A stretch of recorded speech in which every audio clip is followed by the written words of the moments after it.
Ladies and gentlemen, we're back at it again. And in the building with us today is a very multifaceted, individual. She's doing reels and TikToks and doing Bonnets and Durags and we met on Twitter. We partied at, what happened to that one? But we're going to discuss that. So many things that she's done with such a great spirit, great energy. Hailing from Albany, we have Via Simone in the building. How you doing, Simone? How you doing? Hey, I'm doing well. How are you? Yeah, it's been a long time coming. It's been a long time coming. We actually wanted her earlier, but, COVID, so we wanted to make sure people were safe. Yeah. And because I'm not having people come into the office when they don't feel comfortable. So right. We waited and we made sure we got this going. But yes, we are here. And I want to start off with a quote that young Simone actually had. Really? Yes, young Simone actually had this quote. I don't know if mature Simone remembers this, but 3 things I want to accomplish before 2014 is over. Land a position at my dream PR agency. Be within 5 feet of Drake and travel outside of the U.S. I've accomplished 2 out of the 3 so far. Exclamation point. So imagine Simone with her energetic energy, right?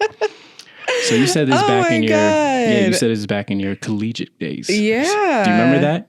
Yeah, I think I was a junior in college.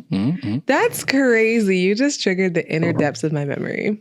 That's good. I mean, hopefully peacefully, because we have some things redacted because we have to clear these things, talking points that we had before. But since we're starting in Albany, let's talk about your come up in Albany when it comes to academic, when it comes to lifestyle, when it comes to young Simone. Let's start from the beginning. How did you get to where you are today? What's happening? Yeah. Well, first, I'm not even trying to sound like this, but I do have to correct you. It's Albany, even though it's AL. Wait, how am I saying it? Albany. And you're saying it? Albany. Albany. Albany. Cool. Think about it being ALL. So just imagine if it was another one. Yeah. Appreciate the correction. Yeah, so no problem. Albany. Got it. Cool. Because I'm just saying it wrong. Cool. It's totally fine. So yeah, you want to start back to what? Childhood Simone? High school Simone? I want to see if it was the inner Freudian to me of how did junior high school, how did high school, how did college in Albany, how did that, cultivate you to be the person that you are today? Yeah, that's a really good question. Growing up, I was very, very shy and timid. I would say that I was very introverted probably until toward the end of middle school. So with middle school, essentially I went through a K-8 Catholic school. So I call it middle school, but it really was just a private Catholic school. So I would say maybe it wasn't until I was 13, 14 that I really kind of broke out of my shell just a little bit. And, I was going out. I was out with friends. I was making new friends. I was going on dates. I was, talking to boys. So it really was just one of those things where it's okay, Simone, you can finally step into what I thought was a mature version of young Simone. So I would say it wasn't until I got to high school that I really had a reality check, because growing up in Albany, well, I should say, so I grew up in Albany until I was about, I want to say 10. And then I think I was 9 or 10.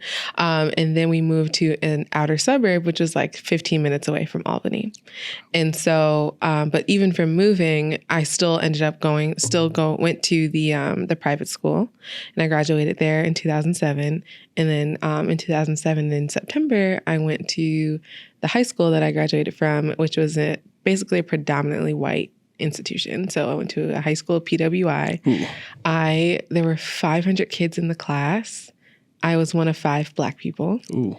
And there were no Black men in my grade. So it was basically 4.5, because it was me, 3 other Black girls, and then a half Black girl. Damn, she said 4.5. Okay. 4.5 Black people in my entire class. So that just gives you a perspective of how it was growing up in living in the suburbs. So, but I feel I had a dual life where I was going to school Monday through Friday, but I was hanging out in Albany with my friends who also hailed from other suburbs or actually lived in inner city. We'd go to the YMCA, and they had Saturday night teen nights. We'd go do that. We'd kick it at the mall, just kind of roaming around. Because there's not as much as people say oh, Albany's trash.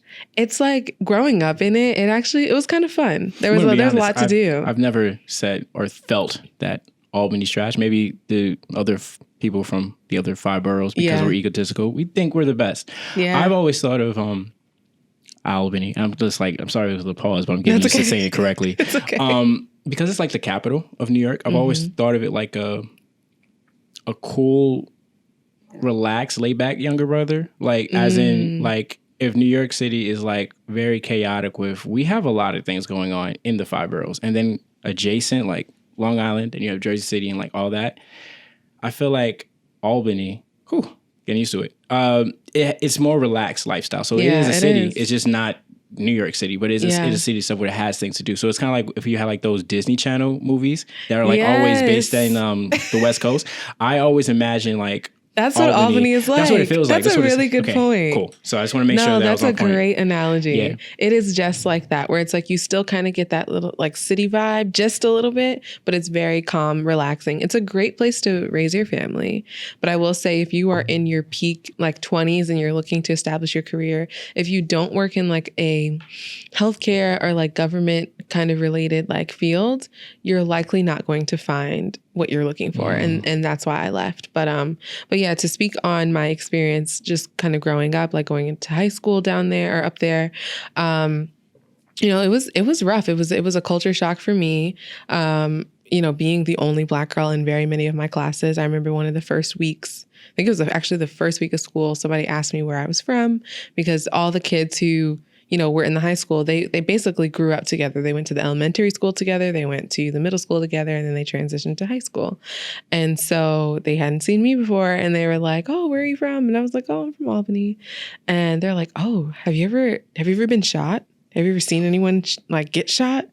And I'm like, "No." So at that moment, I knew, I was like, "Oh, okay, these white kids have me messed up," because they have already associated that like I've come from like the deep ghetto of Albany. And so it just was like, it was like really awkward. There's a lot of moments like that in school. I remember my senior year of high school, I had a sociology class and a sociology teacher. And again, being the only Black girl in the class, we decided to watch Boys in the Hood for class. And so I'm pretty sure anyone who's listening to this has seen Boys in the Hood or has heard about it or know what it's about. Literally, it's exactly what it sounds like. But it's based in LA. And so I remember my sociology teacher called on me and was like, "Simone, how accurate is like the depiction of like being in the hood and like being Black in the hood?" And he was like, I would love to hear your insight on that. And I'm like, "Well, you know, I've gone to this school. I've been in the school district for the last 4 years. I've been living here for about 10 years. I can't relate. I'm sorry. Like, what do you want me to say?" And it just was like, and I know that he probably didn't even think twice about asking. It was just in his nature. "Oh, there's a Black person. Let's ask this Black person what's going on and what they think of this." And so there were just like so many times that had happened like in school. So wait, real quick question, right? So this was when you went to high school. When you were growing up, when it came to like that basically extended elementary to middle school, did it have like a better percentage of like Black and brown faces, or was it like more of the same? More of the same. So basically, you're in your majority of your academic life, you were in the super minority. Not even just a minority, like you were just looking around as very scarce. Basically. Because in my Catholic school, there were 28 kids in the class, and there were, I think 10 of us were of minority. Okay. You know, we were minorities. So that's why I said it's more of a culture shock, because I'm used to coming from like a tight knit school. Like I literally knew those kids I graduated with in 8th grade since I was 5 years old. And so then to step in at 13, 14 in a school district where literally you're walking down the hallways of a sea of whiteness, it's just like, oh, okay. You know, so it's just, it was a lot. It was an adjustment. There were very many emotional nights, very many times where I was pissed at my parents for moving me out there. But what I learned is that they moved us out there because it's the #1 school district in the state. So I was like, okay. I mean, shout out to them for the dream, but I feel like a lot of times with parents, they don't understand the social. Yeah, no, they didn't care about that. I mean, yeah. They didn't care. But as we're leading up to undisclosed college, is the experience in college exactly the same way? Because I know from like being your friend for years, I don't remember the years, just years, that it's you for do 3 have. years, because okay, I was going to say that, but yeah, it's okay. Didn't remember. Getting old. You do have your friends that are from Albany and they, you know, do a lot of adventures with you. And then when you go back, you still have your family, you still have other people there. Is that clique that you had from Albany, like, is that your buffer, like, even when you're in college? Because I'm not sure if you still have any. I'm going to be honest with you. I don't have a lot of connections still in Albany. Okay. Anyone that I am close to from there, there's like one person who's like, I'm really, really close to, you know him, Craig. Yeah. DJ TGIF. Yeah. DJ TGIF. Shout out to him. It's literally, when I go home, I literally always say like, I'm obviously staying with my family, and there's two people I got to visit. It's my grandma and it's Craig. And like, that's it. But all of my other close friends live in other parts of the country. Like one of my best friends, Tiffany, she's home now, but she lives in Brooklyn. Another one of my close friends, Zinga, lives in DC. So it's like, there's not very many people that I still associate with from Albany, but I would say like going into college, the people that I was friends with in high school and before that, I wasn't really friends with in college. So I completely like started from scratch. But the only person who I still was continuing to be friends with, which I mean, obviously I'm still with now, is Tiffany and Craig. So shout out to them. Yeah. Day ones. So before I go into like your other start of like the creative thing, you play like tennis? Yes. Okay. So that was like the most random fact that I was like, yeah. And I feel like I don't talk about that often. I know, but like, I think you expressed something and I just made a mental note of like, whenever I had this interview, I was going to do this. Cause I think you were saying like, you're pretty good. Like, I think there was, I'm not going to speak for you, but I wanted you to talk about it. There's something that happened and I feel like you just didn't continue with it. And I feel like, what happened? Because I feel like that was just something that you enjoyed, and then something happened and you just stopped playing. Yeah. So I started playing tennis when I was 7. I was a part of this program called 15 Love. And so it was really just one of those things where my dad was just like, oh, here's like this cool program. Like you should, let's see if you would be interested in playing tennis. Fell in love with it. Fell in love with the idea of becoming Serena Williams when I got older. So I played in the league, 15 Love, from 7 to 13. And so that was about 6 years. Yeah. I had gotten really good. And it was to the point where like when I was about 12, I was traveling on the East Coast to play in tournaments. And I remember whatever match it was, I think it was in Connecticut, I won 2nd place in like the junior division. And I was like, I loved tennis. I love everything about it. It's a very focused, like hand-eye coordination type of sport. It's a great full body workout. I feel like that was, as crazy as it sounds, at like 13, that was the best shape I was ever in my life. And like, I loved it. But I remember graduating 8th grade and thinking about high school and thinking about what sports I wanted to play in high school. And of course, naturally, my family was like, tennis, like, why wouldn't you want to do that? And I was just like, no, this is a new school. Tennis is a white sport. I don't want to be, you're right. I was like, I don't want to be like labeled as like a dweeb or a nerd because I want to play tennis in school. But like, I really firmly believe that if I kept up with it, that I probably would have went to like a D1 on a scholarship for tennis. Yeah, you probably wouldn't have been friends. You probably would have been my life would be so different. You probably would have been competing with with Naomi and all like the next Coco, generations of like, because they're around the same age as you. You're probably like they're a little younger than me. You're probably like 1 or 2 years older than, but they're like, they would have been your rivals, and I would probably be talking about you in a completely different way on the timeline. It's kind of crazy. That sucks. And you know what? And it's something that is very interesting because I did say like the whole Disney Channel vibe of like, and that's like a Disney Channel like storyline of like, because you've been in so many situations where it's like, you're like an outlier, right? Because you are not of the main culture. So it's like, how do I fit in with these people when it's like, it's kind of weird when we kind of revisit things. Like, imagine if you was like, nah, I'm dope. Like, I'm going to do this. Yeah. And if you had continued, you probably would, but it's okay. Yeah. It's all right. You do amazing things right now. So this is not to say like those things that you do now, but just imagine that timeline. Yeah. But it's cool. I know. It shows the competitive spirit that you have, which leads to you crushing it in this next passion that you had when you were on YouTube, when you were doing like the, we don't need to, I know we've talked about it before, but when you were naturally Neff. Yeah, naturally Neff. I was about to butcher the hell out of the other thing.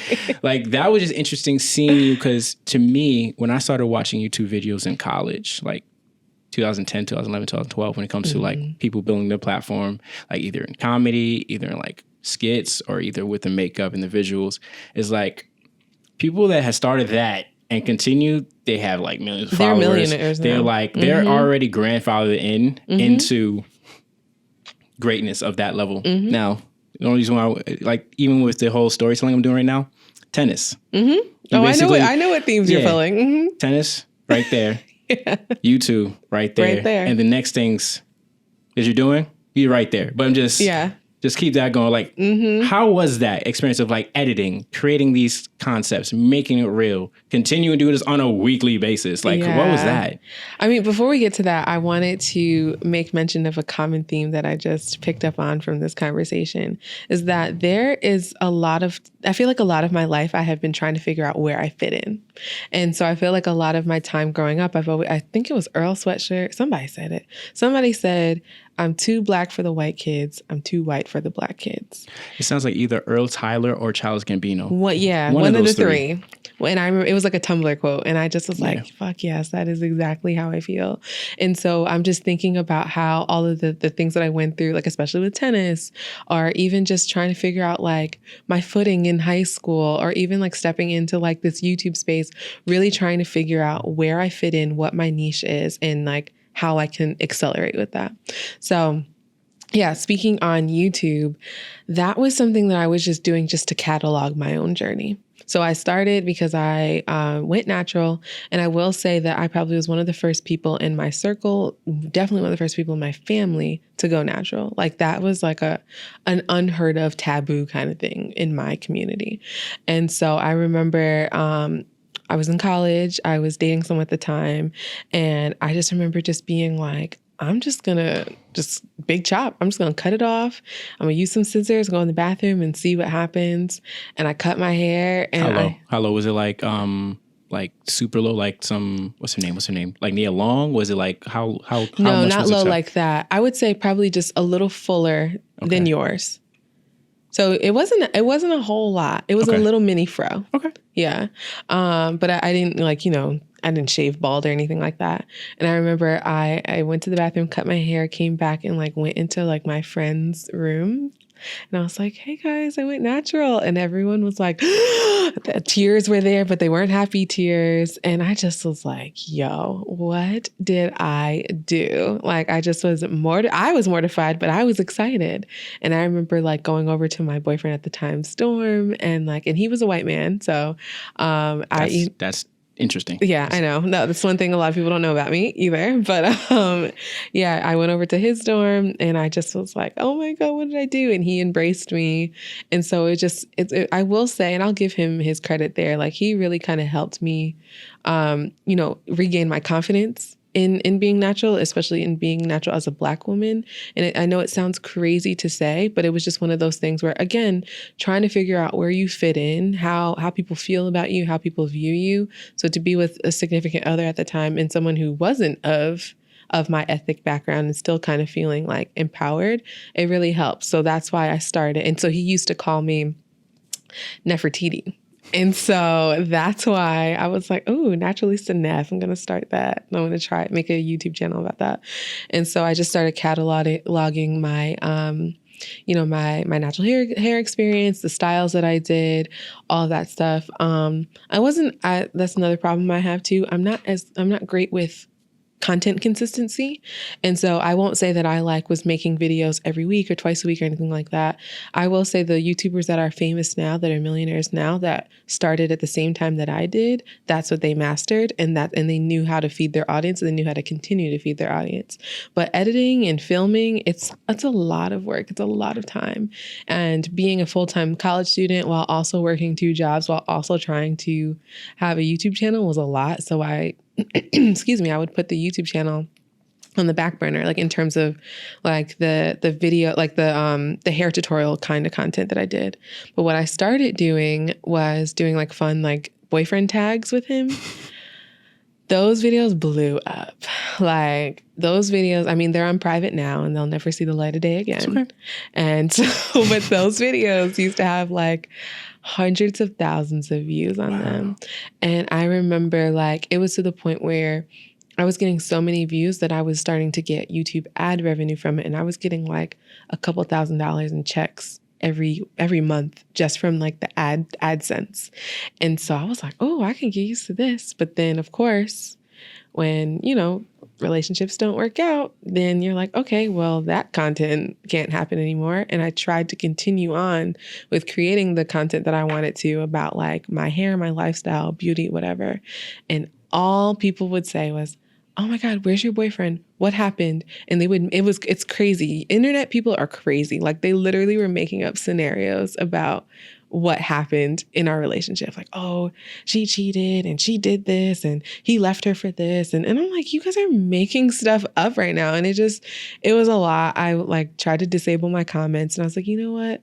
I just have no passion and motivation to be in this space anymore. Like, I'm not trying to shift blame, but I kind of feel like the commenters like really pushed me away from YouTube. And I felt like I didn't have value and I didn't fit in the community anymore if I didn't have a significant other next to me. Which is pretty crazy because now that we see a lot in Twitter when it comes to a lot of these YouTube relationships or even recently, well, whenever this comes out, like there have been discussions on marriage and some of these couples and these married individuals have these platforms where they talk to each other. And because people are so relationship hungry, it's like, oh my God, they try to live vicariously through you. Yeah. And then it kind of gets overwhelming because like before you were doing these things and it's just like, I enjoy doing this because it's a hobby of mine. I'm sharing my journey, which is vulnerability. Right. And showing you the things I'm going through. And I showed you a part of my life that is not the main part of this YouTube, but it's just secondary, but y'all made that primary. Right. And then that's the issue where it's like, now I don't feel like I want to come back to this. But before we like transition to the next thing, we just want to just showcase the two things that you kind of like learn from each one, right? So when it comes to tennis, that was like the discipline and dedication because you were traveling, you were placing, and you were crushing people. Because for you to get to that nice, you had to like be focused. Like, I'm going to do this. I'm going to do my grades. I'm going to get this done. With the YouTube thing is vulnerability. And that's something that we've talked about on the side, just getting used to owning that spot and then feeling like you belong, right? Yeah. And of course, people be forgetting like, oh, it's just social media. When you go through those times where even me, Slack Panther, when you go through like a lot of these comments. I love that name, by the way.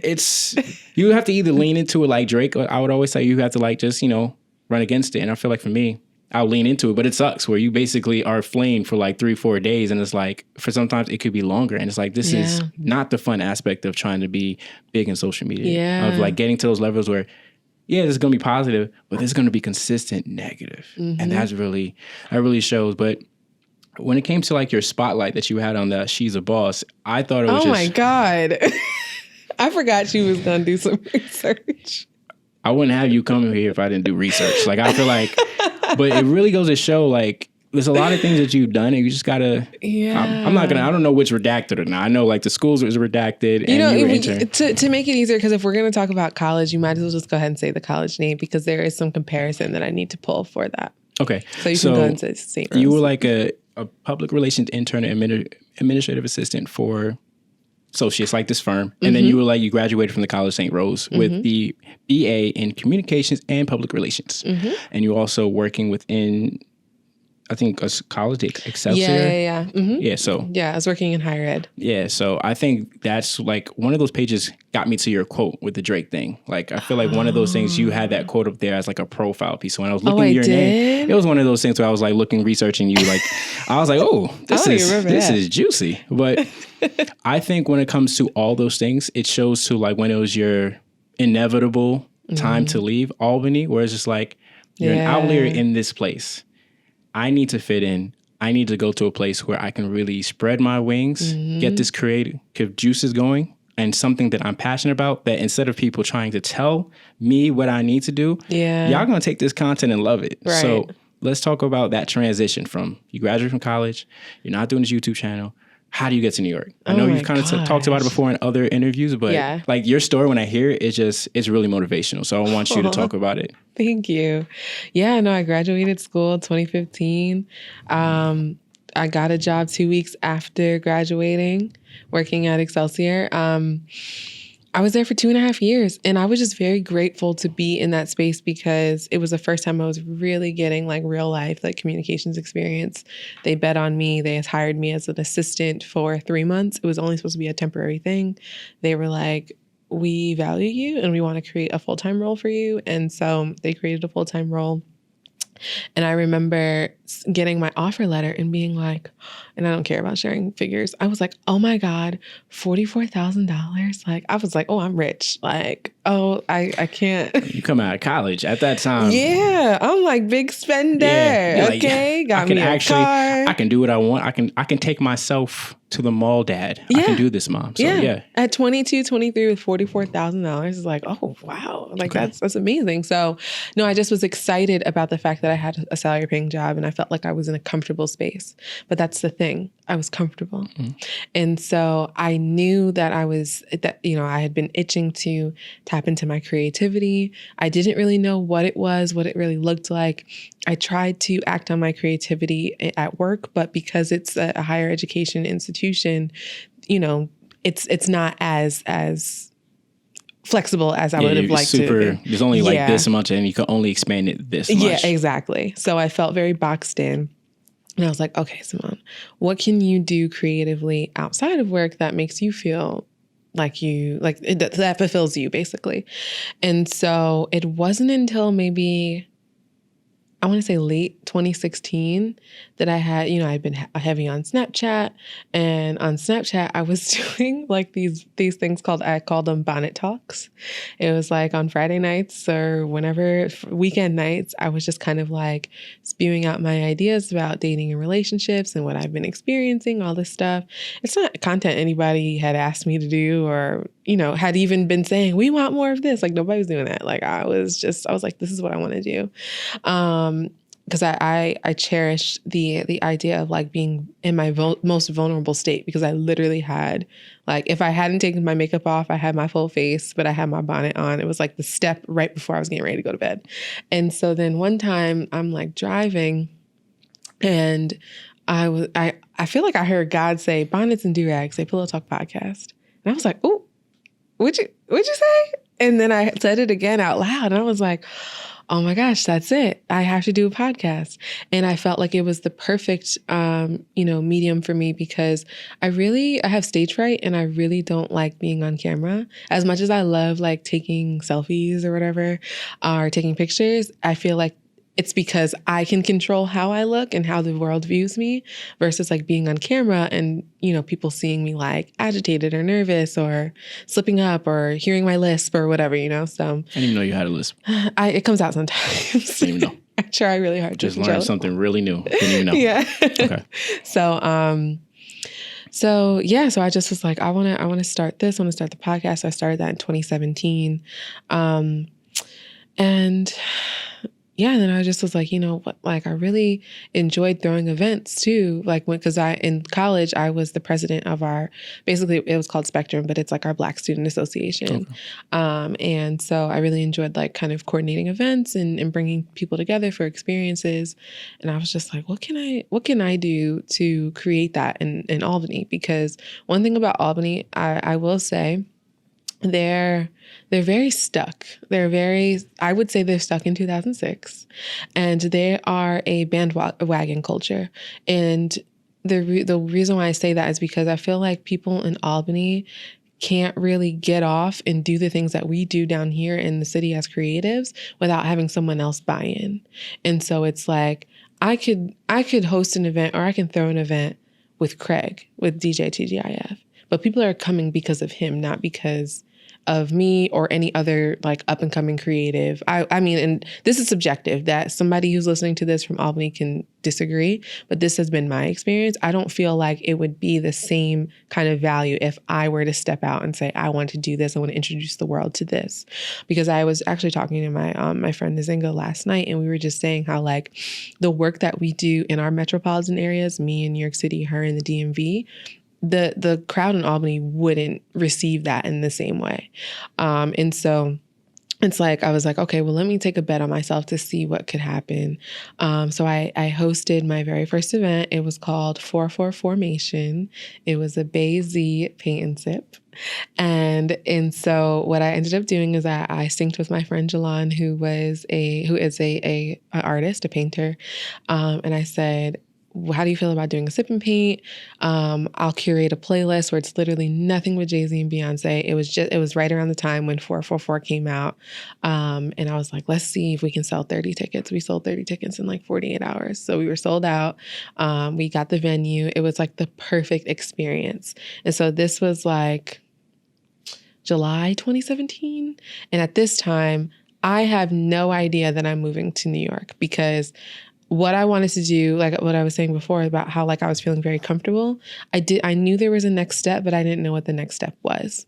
And so in my mind, I'm like, okay, well, I know I want to work in marketing because right now I'm working in PR and I really enjoy the idea of digital marketing and creativity. How can I get to that level with what the experience I have now? It's not necessarily linear. So I was like, okay, I guess I have to go to grad school. So I had this dream of going to Georgetown. I wanted to be a Hoya so bad. And so I had looked up, all of the things I needed to for like the admissions program. I had gone to so many of those like webinars talking about the program.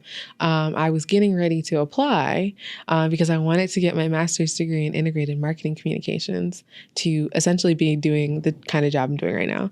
And so I had done all of that. And then I had met this girl on Twitter who ended up going to Curl Fest too. And she had hit me up. She's like, hey, I'm going to be in Brooklyn. We should link up if you're going to Curl Fest too. And so we linked up, and she had said that she had been interning in New York for the summer, and she thinks that they're going to offer her a job to work for the PR agency in October. She said her and the other girl who ended up being my roommate, she was like, we're looking for a third roommate if you want to move to New York with us. And I said, I'll let y'all know. Like, if I get a job, cool. But New York has never been one of the cities that like I wanted to be living in, because I just feel like it's just congested. I feel like there's just so much going on, so many people. I'm a very suburban type of girl. I love fresh air. I love the convenience of getting in a car. I love all of that. And I knew New York couldn't offer me that. So I was like, I absolutely am not moving to New York. But I was like, let me just give it a shot. Let me apply to a couple of agencies to see what happens. I apply to this advertising agency as an assistant account executive, and I didn't get a call back until, I want to say, end of August. I didn't get a call back till end of August, yeah. And they called me back, and they were like, well, we're not hiring for that role anymore, but would you like to apply, or would you like to be interviewed for this receptionist role? And I was like, okay. And I just, in that moment, my ego was challenged, because I was like, how can I transition from working as a communications coordinator for 2.5 years? I have skin in the field. You mean to tell me that you want me to go down to administrative level? And that is, when I say that, I always have to follow up and say that is not to shame or say anything poorly about people who work in the administrative field at all. It's just one of those things where I was like, I had worked so hard to get to this point. Why do I have to take a step back? But then I quickly learned and thought about it. I was like, okay, no, this is actually a chess move, because if you can get the job working in New York, you can move to New York and you can start working in the field that you actually want to work in, because you know New York is like endless of the opportunities in marketing and creative. And so I did the interview. They absolutely loved me, offered me the job the next day. And I called those girls and I was like, all right, y'all, I guess I'm moving to New York. And so it was just one of those things where I was like, it just happened so fast, because I think I got the job the day after Labor Day, and we found an apartment and signed our lease and moved to New York City October 1st. Wow. So less than a month. Wow. And mind you, so if that's like what, 3.5 weeks, 5 weeks prior, I hadn't planned to live in New York. So everything was just like, it was just happening so fast. But the reason why I wanted to just go ahead and do it is because, like I said, I was really comfortable in Albany. I was living at my parents' house. I was paying like a little bit of rent. It literally was just like me and Tiffany. Me and Tiffany did everything together. And we weren't even doing anything. We were living like we were in high school, going to the mall, sitting in our car, having long talks, eating froyo. Like, it was a time. Like, I thoroughly thoroughly enjoyed it, but I knew that we wanted more. We used to have just long talks about like the big city and like moving and just just living a different life than what we were used to. So it was kind of a surreal moment, but I do want to just circle back really quick to the paint and sip experience, because it really ties into the We Met on Twitter stuff. And I know you want to get into that. I feel like that's a setup, just because Yeah. my research, I always feel very perplexed when I research, and it's like, I didn't even hear about this paint and sip with this 444 thing. It makes me feel bad, like I wasn't prepared. No, it's okay. But there are things that the way that I do like my interviews, and this is season 2, so if y'all watch season 1 already, you know, there are certain key moments in your life, like when you're reflecting back to it, if you've seen some of the past interviews, you can be like, oh, snap, I learned this here, this here, this here. So that, the paint and sip, it really elevates for when it comes to We Met on Twitter Day Party, when it comes to you doing like the Bonnets and Durags events and those roll-offs, and it comes to the next thing we'll talk about when it comes to your expertise on helping with that platform, right? How did you feel after you sold those tickets? That event was pretty much a great event. How do you feel after that? Because that's another experience that you have under your belt right now. Yeah, with the paint and sip thing. Yeah, I was confident. I was shocked, but then I just was like, yo, like, okay, this just really affirms how what I want to be doing in my creativity, and how I know how to market myself and market ideas and sell it to an audience. So that was like really like a learning curve moment for me. When I did that, like I said, so we did that in July 2017. Shortly after, I was like, yo, if I can throw this event, I can throw the party that I've always wanted to throw, called #We Met on Twitter Day Party. And so that was, and it's interesting because I started planning for that end of July, early August too. Mind you, that time frame, no idea, no plans to move to New York City. I'm Googling venues, because at this point, I don't know you. I don't know anyone that I'm like, friends with or connected with now. And so I'm Googling venues, best places to have hip hop parties. So I find a couple spots in Williamsburg, a couple spots in Manhattan, calling them up. I have, mind you, no experience, just got off of the coattails of having the sip and paint experience, but that's it. I'm calling them, I'm asking them what their booking fee is. They saying $2,500, but a $5,000 down payment. I'm like, okay, well, I'm wiping my savings to have this event and bet on myself to see what can come of it. Wait, you wiped your savings? No, I was getting ready to. Okay, about to say, I was like, no, you're a risk taker, girl. I am a risk taker, but there's a funny story that comes from the We Met on Twitter party, because I literally almost did, because the guy almost sued me. And wow. So, yeah, I will withhold the name of the venue. It's a trash venue, but it is what it is. So I was like, doing my own research, doing it literally all by myself. And so I had been asking other people around, asking friends that, that lived in New York, but weren't really like on the party scene like that, like places that they've been to, specifically Black-owned places. And so I came across Love Story in Brooklyn. Oh, shout out to them. What a circle, y'all. If you know me, that's like my home base for comedy shows. Yeah, so that is a crazy full circle. Such a full circle. Shout moment. out to Will. Yes. You do give people the opportunity to do crazy events. He sure does. You. Shout out to Will and Corey. They are phenomenal. I love them. Yeah. So they bet on me, and it was a last minute thing too. I think I hit them up the week before. Because the venue that I was originally going to use, they said I had to sell a certain amount of tickets by a certain time, and I wasn't making that. And I had just told them, I was like, look, I'm gonna be honest with you, the ticket sales aren't hitting the way that I thought they would, and I think that it's best that we postpone this? Can we cancel? Like, what is your cancellation policy? Because I knew that I would be losing some money if I canceled, but I didn't think that I would be losing as much as I thought, as much as he was saying. Because I think that I ended up paying like a $750 like down deposit for it, and I think I owed him like $1,500. Yeah, and so he was like, well, if you knew that you weren't going to be good in this business, I don't know why you came to me. If you want your money back, please lawyer up. I'm going to call my lawyer, and if I win this case, I'm going to ask for the full deposit plus the lawyer fees. And I was like, yo, I just moved to New York like a week before then. I had literally almost wiped out all my savings, moving, buying all this furniture, paying for the apartment, all this stuff. And so I was lost. I was torn. I was like, I don't know what to do. But luckily, as I was building out the event, I had connected with Shanae Curry, because I had saw that she was like a big like influencer in this space in New York. And I was like, oh, I feel like, if I brought on Shanae Curry to host, I feel like that would bring people out. I had Craig DJ, of course. I had my friend Ari DJ, of course. And so I just thought like, yo, like if I can continue with this and get this off the ground, I'll be good. But again, like I said, as I was in the midst of planning it, I had no plans of moving to New York. So I'll wrap it up because I feel like I'm like dragging it. This is about you, so don't think about being self-conscious about time. We're actually doing amazing on time, so don't worry about it. I feel like I'm holding you up, but yeah. Now you know how to be a guest because you're usually the host. We're doing good right now. I'm not used to being on the B mic. We're doing great right now.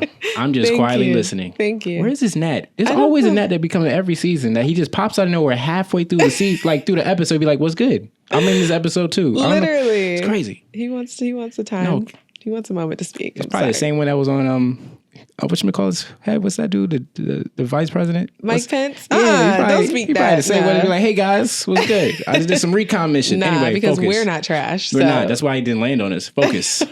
Focus. On to that party. Yeah, so the party, like I said, the guy was getting ready to sue me. It was crazy. Luckily, the guys over at Love Story came in and saved the day. They let me use the venue. It was a complete success. It was sold out. I had maybe like 100 people in there, and obviously pre-COVID. And it just was like one of those things where I was like, yo, I really brought out like not a couple people. I brought out people from different boroughs, people who never have met me before, have gone off of the strength of just seeing this party promoted on Twitter, people sharing it within their networks.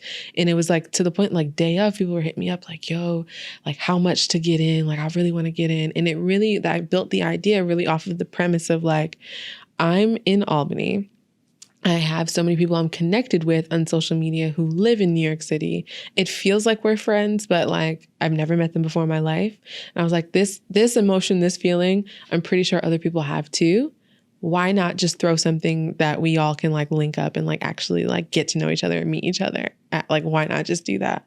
And so I remember like, it was mixed reviews at first. Most people were like really like into it. There were some naysayers who were like, oh, we met on Twitter party. What kind of shit is this? And I'm just like, okay, just say you don't want to link. Like, that's fine. Like, shut up. So, yeah, it was one of those things where I was like, yo, like, okay, second time in a row, I know how to bring a crowd out. I know how to market. I know how to package an idea or an event and sell that shit. And so, yeah, that's what my transition from Albany to New York City in 2017 looked like. Okay, because I did remember. I think you did the we met on Twitter Day party like probably like one or two more times after that.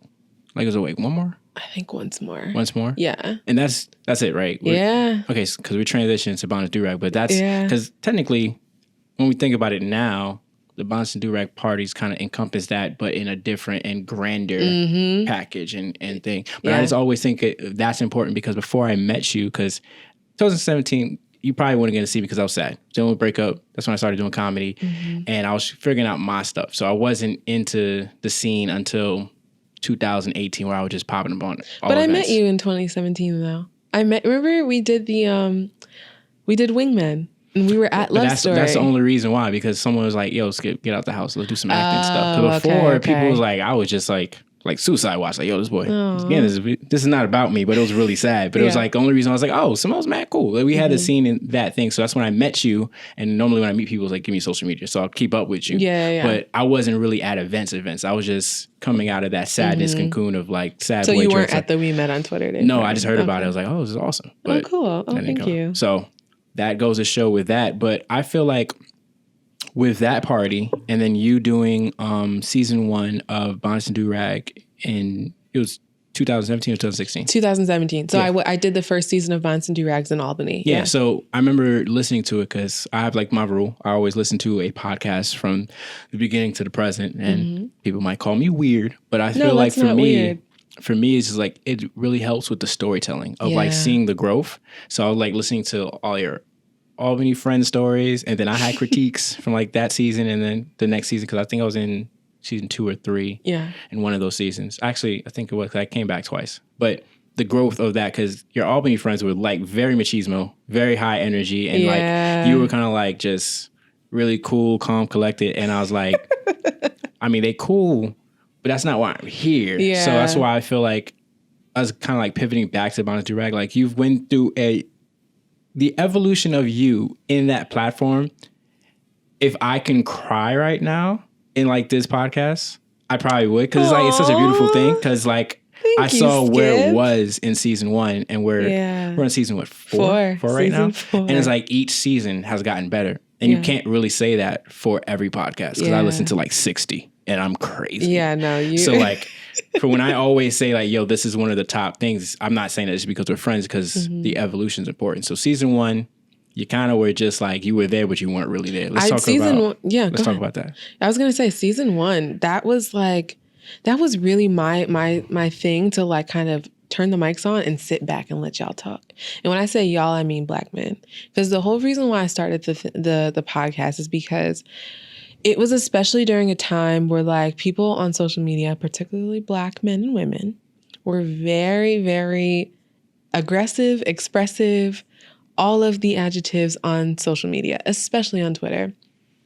And I was just like, yo, like, why is it that we're always coming for each other? Why are we always yelling at each other? Like, we look and sound crazy. Like, what if we created a platform where we actually could like sit down, hear each other out, let everyone say how they feel, and do so without judging or without screaming at them? Because what I also was seeing from a representation of content was, if you were bringing men and women and having this battle of the sexes kind of conversation, it was always an argument. And I'm like, I don't want to scream at nobody. That's not even in my nature. I don't be yelling. So if I'm yelling, obviously you're getting me fully out of my character. But I'm like, why would I want to create a platform where it's just going to further continue and further divide us? And so what I had also realized too, I was like, yo, I'm going to hold myself accountable as a Black woman and say there's some times where I do talk to Black men and I don't think that I fully give them the opportunity to be heard and to be listened to and to feel comfortable with expressing how they feel, because I'm already going to come to them and be like, oh, well, this happened to me in the past and niggas ain't shit. So blah, blah, blah. And so that was like a really honest moment for me, because I was like, whoa, like, I also don't want to come off as like a simp or as a pick-me or anything like that. But I thought it was really important for Black men to be heard, because y'all get silenced a lot, and you get silenced a lot, I will say, by Black women. But it also happens in the same amount that Black men do silence Black women as well. So I won't sit here and say and be like, oh, Black men, like, it's not like that.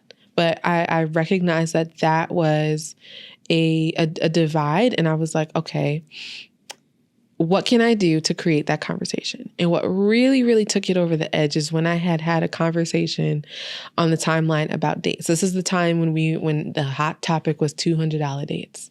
I have since rested that conversation in 2017. I don't want to talk about it no more. I don't care how much you spend on a date. You can spend $5 on a date and I can enjoy it. You can spend $500 on a date and I enjoy it. I think that's something that as a community, we have to figure out other topic starting points. But anyways, that was a conversation we were having, and I had weighed in and had said, my dad has raised me and told me that I should never be paying for a date, especially in the beginning, especially in the courting phase. You've expressed interest in me. You want to take me out, you should be paying. And he was like, my dad, he was like, you should always have money on you just in case the man doesn't pay, because you just never know what happens. You want to make sure you can hold down your own. But as common courtesy, as a man, he should be treating you, he should be courting you. And I remember I said that and the timeline blew up. The brokies came out. The brokies came out. Insecure. The insecure brokies came out. The Ashley Larrys showed themselves, okay? And they were just like, you sound like a privileged, spoiled brat. How could you say that? How inconsiderate. What if a man wants to be taken care of? And I'm like, bro, I literally am just saying in the beginning stages of us dating and you expressing interest in me, show me a good time. Show me that you actually like want to like take me out, treat me, care, all of that. And so I was like, yo, and some of the conversation I was having was with people that I was actually friends with in real life. And I was like, oh, no, I know. First of all, you can pick up the damn phone and call me. That's one. And two, it's like, how dare you try to sit here and disrespect me and say these things about me like you actually don't know who I am. And that's when I was like, yeah, no, I have to create this podcast. So these friends who want to talk big and want to talk crazy on the timeline, let's get on the show. I'm going to put you in the chair, sit down, share how you feel, express yourself, and then we'll go from there. And I don't know if you've picked up sometimes, and this is not a shade to anyone in particular, when I think back to season 1, I think about how all of a sudden you get in person and you get on the mic. It's I didn't really, so it's just kind of like, and I'm not saying that to say that you look at you, I'm putting you in the spotlight and now you're wavering, but it's the fact that like people are like, they talk a big game on social media or behind keyboards. And then when you put them in a position to actually fully express themselves, they all of a sudden it's well, I'm really nervous, or, oh my gosh, like I didn't know what to expect kind of thing. And so, I mean, and like I said, that's no shade or no shots toward anybody I've ever had on my show, but it's just always so interesting to look back on that and think about like, wow, you've said these things and I'm giving you a platform to express yourself. Where can we go from this? But more times than that, I've had such healthy dialogue with people, especially in the first season with men of color who don't normally express themselves in that way. And there are so many times where people have walked away and have felt like, yo, like this was like a therapy session. Like no one has ever asked me these questions before. No one has ever made me feel this way before. Like, thank you. Like I could talk all day. And I realized like, yo, this just goes to further prove that sometimes Black men really do feel silence. They feel like that no one's really going to listen to them. So they're just not going to say anything at all. But if I can be a change agent, I want to be able to allow Black men to express themselves freely and do so in that way. And so then after season 1, I was like, okay, that's cool.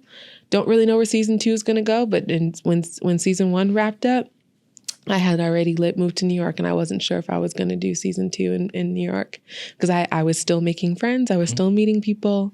I was like, okay, well, who can I bring on? Who do I want to talk to? Like, who do I think my audience would be most interested in hearing from, or who do I think would be a great contributor to this conversation and to this dialogue? So that's when I really kind of had a pulse on the culture of New York City and had my eyes and ears peeled for people who, were really kind of making headway in this space. And so I tapped into the guys over at 4th and 13th podcast, Justin, Bobby, Rios, and Eves. And, then I tapped into some of my friends that actually lived in New York, like Victoria and Shy, and going from there and looking at people on the internet, like Funny Julius, having him on the show, bringing in LaCurl Kami, bringing Jeff in. So, bringing you and Car and Zoe on, like, so just like really, and honestly, I felt like those were great, like introductory moments to connect with those people, because a lot of y'all I had not really even had real conversations with. I was like, I see that you've spoken on this on social media. I think you're a dope creative. I think you have a lot to say about X topic. Would you like to come on the show? And it was kind of like one of those things where like, I was really kind of building my network through podcasting. So yeah. I feel like, because I was trying to load it up because I totally forgot. I feel like I was in season 2 and season 3. Because I know I was in You were in season 2. Because I was there twice. I think one with Car and with Zoe, and the other one was with Jamise and Cuddy.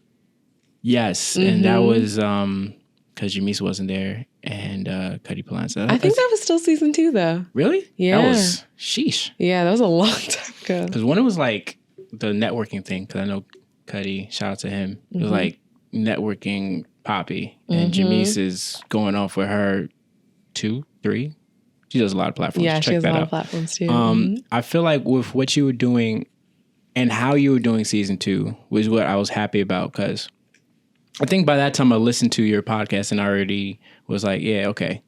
Like, I really like season 2. Like, because season 1, I feel like while you were creating a safe space for Black men, and that is great and that is appreciated, where I want, it's not one because it's not my life to live, but where I can see you going and you've already surpassed it. So now it's just, I have nothing to tell you. Like, I have no feedback. I love when you tell me that. Yeah, like that makes me feel really nothing good. to say. Like right now, I'm just enjoying the ride, and that's like my favorite point when I was like, I have some type of guidance or anything because I'm not like a super knowledgeable person, but it's like now I'm just, your I get to insight is just valuable. I get to just enjoy your growth. Like now it's like you have owned your space, you have owned your voice, you have owned the conversation, and you know when to pivot and like, all right, cool, let's wrap this up. Because before you just be like, because sometimes it'd be some episodes that we be running too long. Like, hey.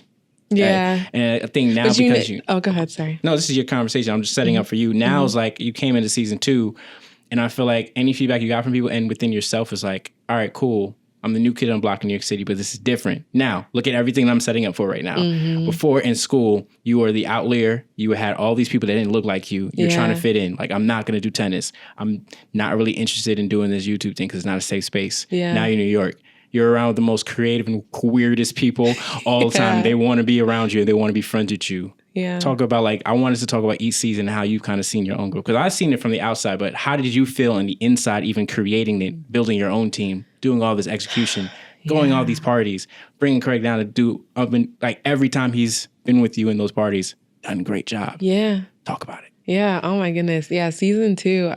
Well, what I was going to say before is like, I have this thing and I'm practicing, and you are the one who gave me that feedback about like just being able to control the conversation and also just really just being able to find ways to kind of contribute still too. And I feel like in season 1, I literally was like, you're the A mic, go ahead. Tell your story. I'm not going to fight you. I'm not going to argue with you. I actually don't want to argue here.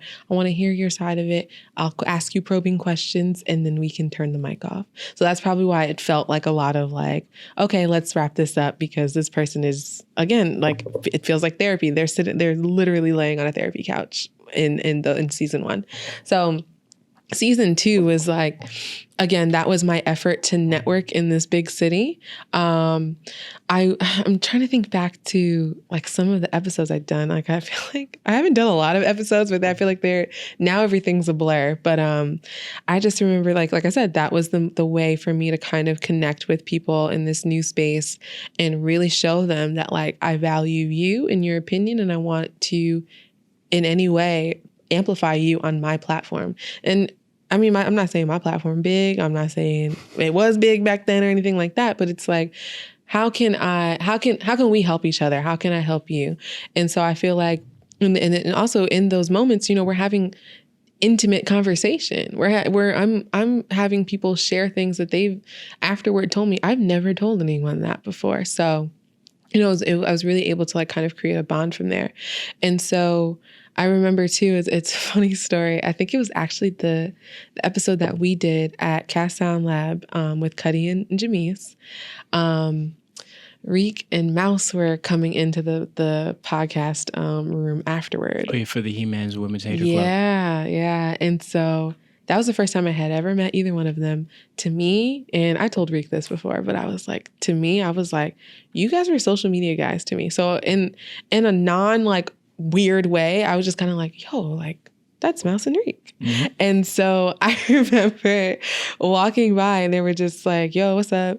And Reek was like, aren't you the girl who do durags and bonnets? And I was like, bonnets and durags, yeah. He was like, oh, I fuck with it. When are you gonna have me on the show? And I'm like, hi, my name's Simone. Nice to meet you. Because like that was our first time ever interacting, ever talking. But I think at that moment, that's when I realized like, oh, I think there's some visibility that I'm building here. And I didn't even realize that was happening.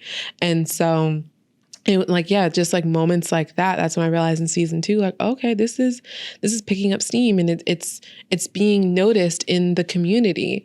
Now, again, marrying the idea of, all right, Simone, you love creating experiences for people. You know how to package an idea. How can you marry the two? How can you bridge the gap? And that's when the Bonnets and Durags party came into play.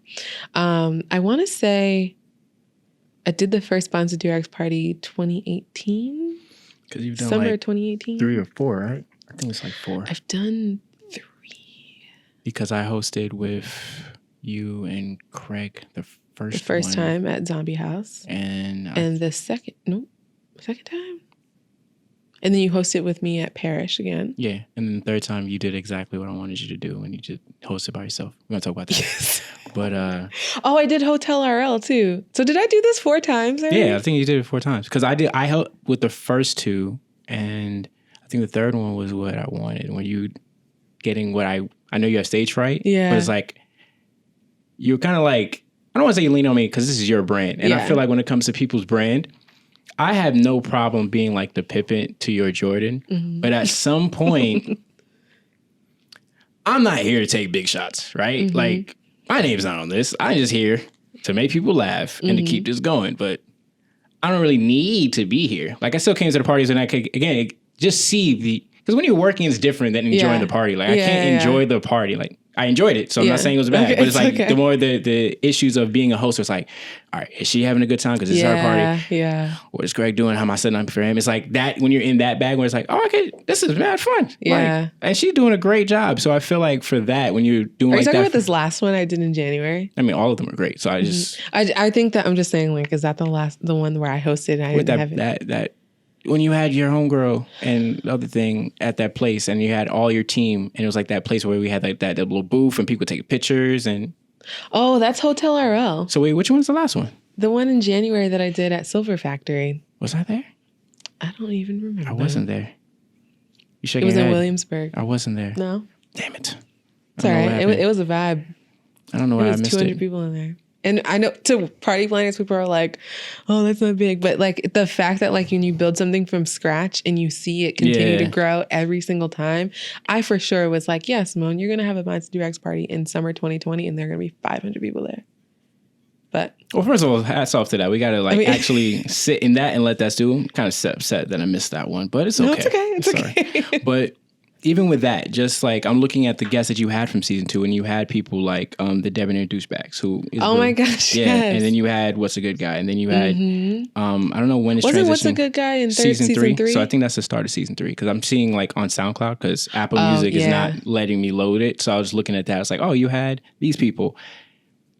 Thinking about it, like from then to now, like a lot of these people are kind of like big people, like they're making their name in the city. And mind you, you only came very recently and you just put your toe in there and just like, hey, I want to have a conversation with you guys and figure out something. Yeah. And then that's what's in, because before you were shy. You were just like getting used to being dolo. It was like, I need to make these connections. I need to go out and do this. That's a lot of growth. And that's like going against the comfort that you had in Albany, where it's just like, I could just sit in my house and eat froyo with my best friend. I can just do this and we can go to the mall. But now you in the city of lights. You had people that be like, Durags and bonnets? No, sir. It's bonnets, durags. And just have that where these people are still paying attention to you. Yeah. That's something that you kind of have to embrace. Like, you've already done embrace, but it's good to like give your flowers now to you. Thank you. While you're here, because that's tremendous. In the course of like 2 or 3 years, you went through all those things when you were doing like Bonnets Durags 2017. We met on Twitter Day Party, getting ready for Bonnets Durags to evolve into a compilation of using the essence of that old day party into a new nighttime vibe, right? You did that. Then you had the visuals, then you had the graphics, then you had the people where your advertising was getting next level each time. Yeah. And then we had like bigger name guests that we're going to talk about. And I was like, oh snap, you got these people. Oh my God. You like these people are really seeing quality work. And that's the most important thing that people have to understand. I'm not really trying to be like this. I sit on a bench and I drink wine and I'm just like, this podcast, I hate it. This podcast, I love it. I listen to everything, like pretty much 60 to 80 hours of my week while I'm like working or doing after I'm listening to people's podcasts. That's a lot of knowledge. That's coming. Like I've listened to probably more than it because I've been listening to podcasts since college, like 2012. I started my own podcast with my 2 best friends in 2013. That was short-lived. You're an OG. Yeah, so I've learned this. So now when I'm giving feedback, it's just because there's certain lanes. Yeah. And I feel like you and Jordan, you have crushed that lane. It's not the same lane, but like you're giving space not only as Black men, but you're also giving a space for Black women to peer into the minds of Black men. Right. Because that's not an easy thing. A lot of these dudes don't have communication skills. A lot of these dudes don't have emotional intelligence. Right. So when they feel like, oh, Simone, you talk like you could be my big sister, or you could be like my cool auntie, or you could be like whatever, like that vibe that men are used to when they're growing up. That's why they can feel like, oh, I feel like I just talked to a therapist for free. So that's great. You gotta we have to talk about that. But I think for that, like, how stressful was the first couple of parties? Like, every party, the stakes got higher for you, right? Gosh. Let's talk about it. Yeah, the stress of party planning, man. Nobody really talks about that, especially when you do it by yourself. Because for me, I've never had a sponsor in my life. I don't even know what it's like to have a company be like, yeah, we'll give you $5,000. Yeah, we got to fix that. I know. Especially like in the space that I'm working in now and where I'm at and the knowledge I have, I'm like, somebody need to cut me a check for something, So I'm just trying to figure out how to bridge the gap. But literally, it's just me working and saving up my money and putting it aside so I can pour into the next one. So when it comes to planning, it literally was me starting from scratch, of doing research on venues, asking around, booking the venue. So my thought process always is book the venue, because once you solidify a venue, everything else will fall into place. Then I'm out here kind of getting a temperament on like who's doing DJ sets at parties, who people are really interested in, who people are really bigging up. So that's when I like go out and I'm like, okay, let me ask this person to DJ, that person to DJ. But by default, I always want to bring Craig because obviously he's like my close friend, but I also feel like he really knows how to like create a vibe for a party. I will travel upstate just to go to his parties. He's really good. He's amazing. And I'm not just saying that. Like, he's really good. Like, and this is no shade to the New York City DJs, but he's a lot better than some of the people down here. And I think it's just because... don't feel bad about that. Yeah, I mean, because people in New York City are very temperamental, so I try not to... Yeah, this is probably whenever this hits the timeline, people are going to be like, and it's going to be like, if you've been to like those parties, at every party that he's been for, like Bonnets and Durags or any post like thing that I don't even know this guy, but I am committed. Yeah. Like, and it doesn't take me a lot to commit to people, because once I'm committed,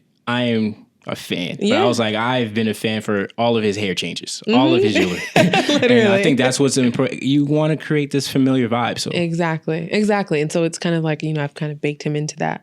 But I also always try to make sure that I have a guy and a girl DJ too now. So that's why I brought on like T. Marie, who now goes as Nomi. Okay. I think there's another part, but Nomi. And so I brought her, and then, just making sure that like I'm rounding it out, because I want an equal playing field. So then you're booking DJs, and then you're like, okay, who is a photographer in the space who is really capturing these shots? Everyone is using them. Everyone loves them. Everyone knows their work. They're familiar with their work. So then that's why I bring in like a James, like a Fresco. So it's just like a lot of it is just really just kind of keeping my pulse on the culture and seeing what people are interested in, who I could work with and who people are familiar with. So I will say, yeah, that's how that goes. But it's stressful planning. I will say I always doubt myself up until the event day, and I get there and people are begging to come in. I'm never ready for that. And I don't think I've ever said no, because it's like, you spent your time and energy coming out here. How dare I turn you away from an experience? We at full capacity, but like, I know how much you want to be a part of this vibe. Like, sure, I'm gonna let you in, whatever. But it's like, it's not until those moments where I'm like, yo, like, Simone, you really did that. Why are you constantly doubting yourself? And why are you doubting that a brand, a company, whoever, an organization will support this idea and sponsor this idea? I feel like that's why I also haven't had anything, because I haven't bet on myself.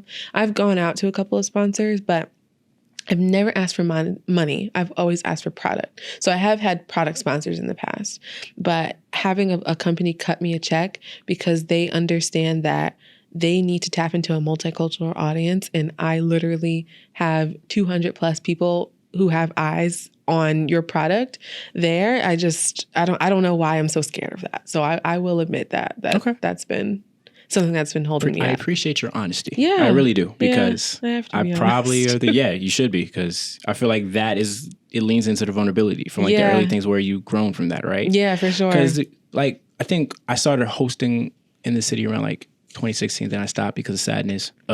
And like, even when you ask me, it's like, I don't really have anything in the budget for like hosting, but what you do? I was like, yeah, I don't really care. Because at that point, to me, I was already betting on you.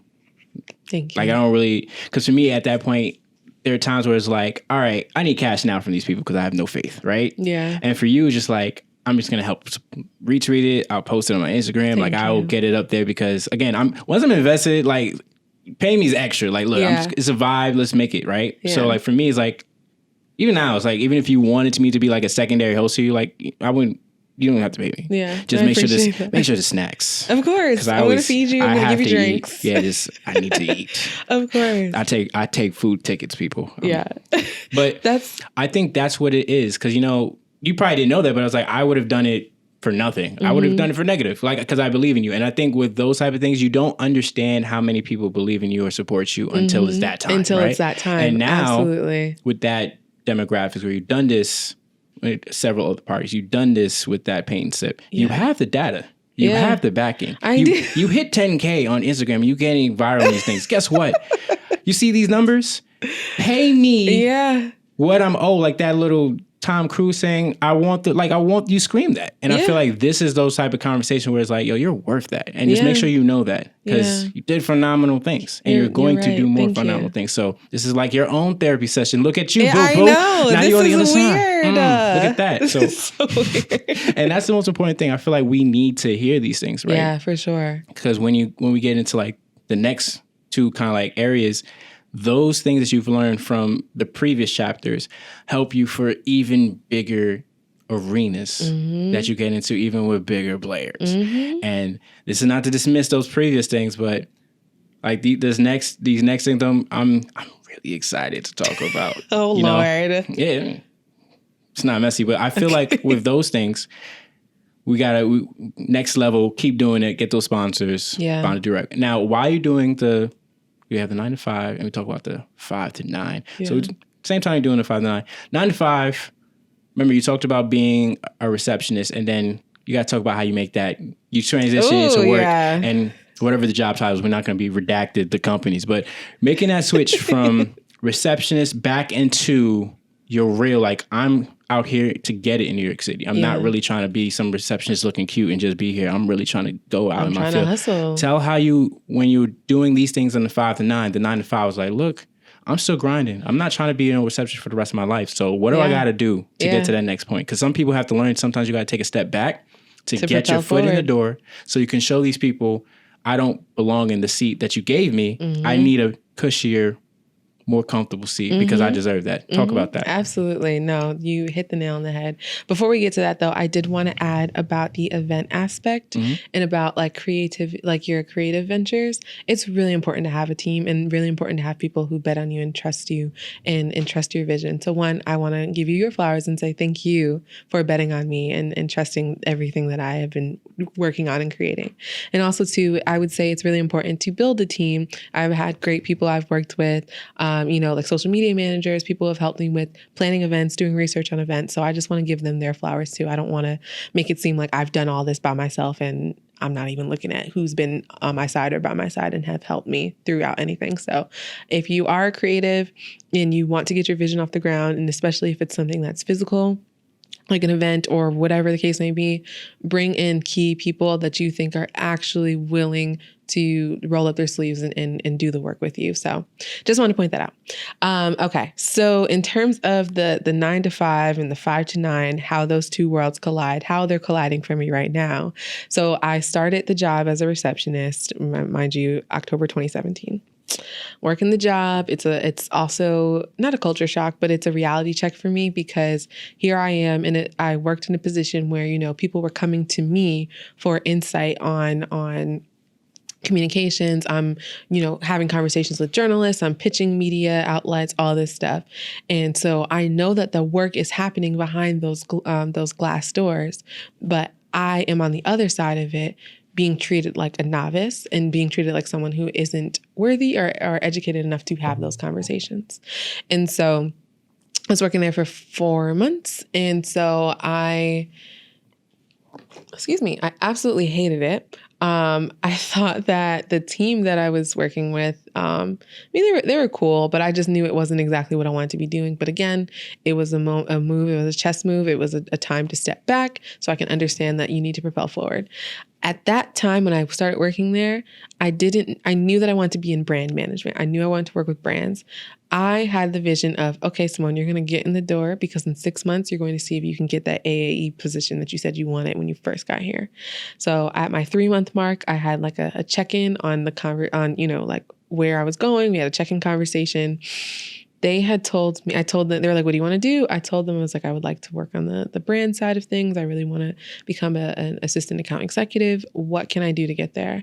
And they looked at me and they were just like, to be honest, that's a $10,000 pay cut if you like take that role.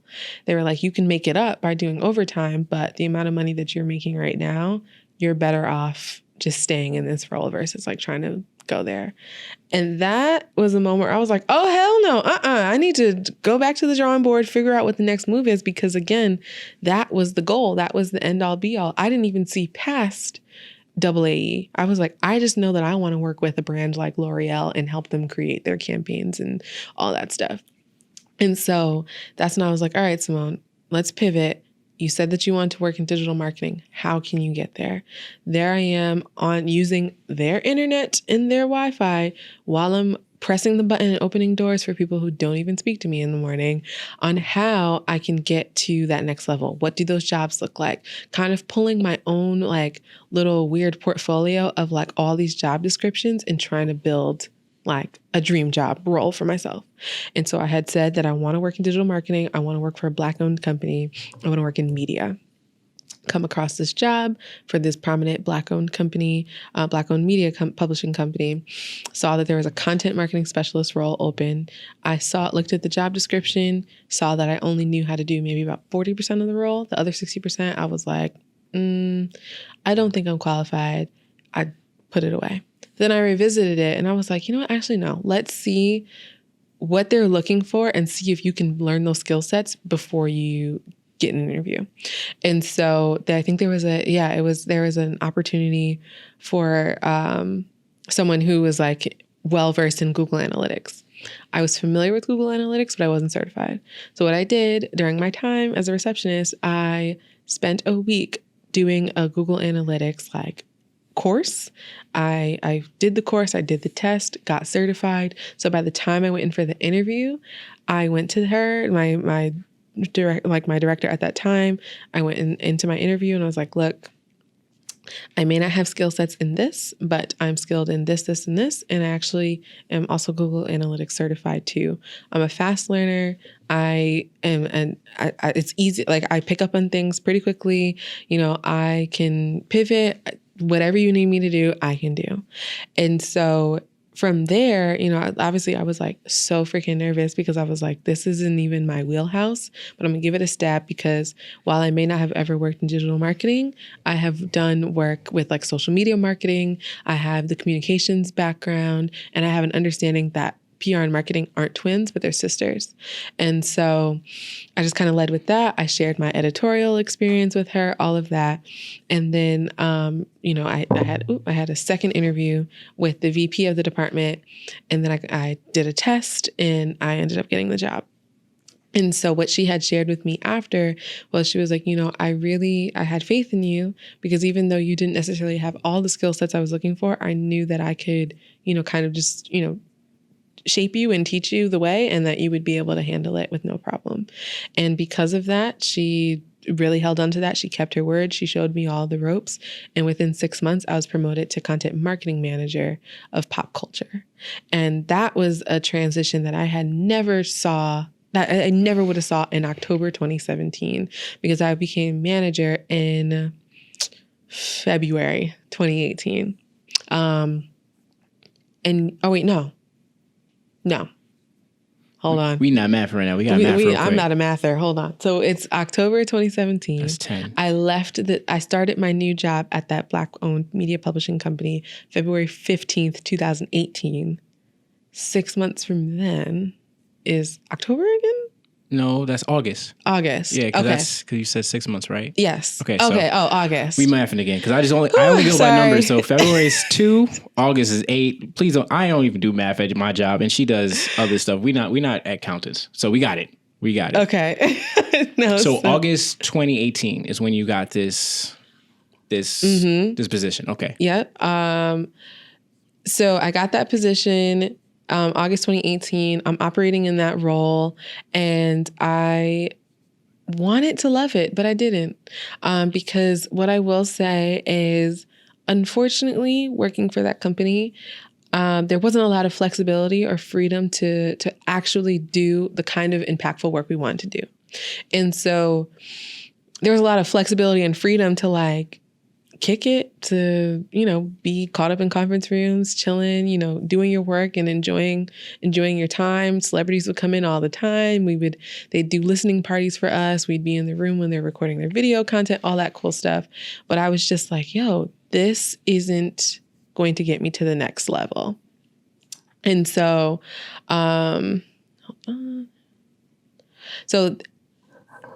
that wasn't going to get me to the next level. And I was like, okay, you need to figure out a pivot. You need to figure out what the next step is, because here you are, Simone, you have this on your resume. You've got that digital marketing experience. You've said you wanted to do this. Content marketing managers on your resume. What's the next level? So then I started applying for jobs. I got a job at the company that I'm at now, working as a social content marketing manager. Absolutely hated it. And only because... Hey, just real quick before you continue, it's very interesting because it's like, especially with you, when you have that random conversation with... What was the conversation? You just told you what to do. When he gave you the name for the Bonnets and Durags, it's a pillow talk. It's a pillow talk podcast, right? Yeah. That was one of a certainty of things. But when you're in a job where it's like, don't like this, I don't like this, I don't like this. But eventually you're going to get to your role that is like everything that you were kind of like looking for in your dream job. So like, this is a trend that's like, you're getting into the direction of what you want to do. But it's like, we're seeing like, all right, I don't like this because it's not you yet, but you're learning things along the way to get you ready for you. Exactly. So, exactly. Yeah, no, that's such a great point. Yeah. So I didn't enjoy the role I was doing before. Not that it was hard work, it was tedious work. And again, I knew that it wasn't going to really propel me into the marketer that I wanted it to be. But again, it's another chess move. And I don't know if I've ever really talked about this.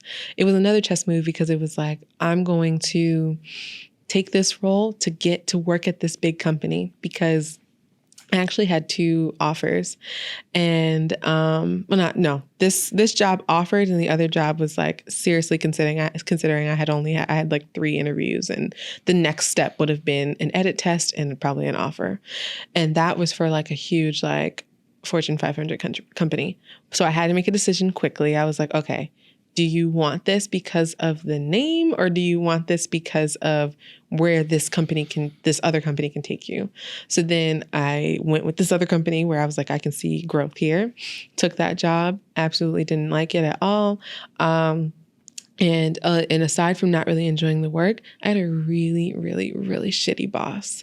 The boss that I had was what I would like to believe is racist, sexist, was a workplace bully.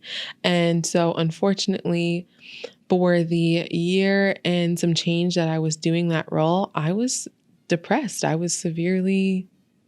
I was depressed. Like, I'll just put it how it is. I was depressed. I did not enjoy coming to work. I did not... I didn't feel confident. I felt like I had imposter syndrome. And it really just kind of took me off of like my idea of like where I really wanted to be in life. So before I get into like the role that I'm in right now, I wanted to share. Do you actually kind of like this role? I love it. Okay, cool. I don't want to just jinx it because. No. Cool. I love this role. So that's why I want to give you the context, and I'll be really like brief with this too. I want to give you the context of working with the CCNYC. So let's take it back to 2017 really quickly. I moved to New York October 1st, 2017. CultureCon, the very first CultureCon happens October 13th, 2017. I go there. I text my best friend Tiffany. I was like, yo, we need to be here. There are so many great creatives, so many like influencers, so many subject matter experts, people who work in the field who are going to be at this event. We need to be in this space, especially if we want to get to this level. we need to be here. So I convinced her to buy tickets. And I only laughed because I remember us looking at the ticket price and it was $50. And we were like, oh, like, oh my God, it's too much money. And so, right. I'm only laughing because if you understand the acceleration from, what was it, 2017? Yeah. 2018, 2019, I guess you could call me like a New York City like socialite. I'm gonna be at big events, so I'm there, right? 2017, undisclosed amount. I feel like it was worth it. 2019, undisclosed amount, way more expensive than the last one. But it made me realize I am never going to CultureCon unless I'm paying for VIP. That's it. I'm not going. That is one insider thing I will tell you. And I'm letting you know. Pay for VIP, please. And this is not to say, again, because she's part of it, looking in the camera. I'm not saying it was bad, because it wasn't.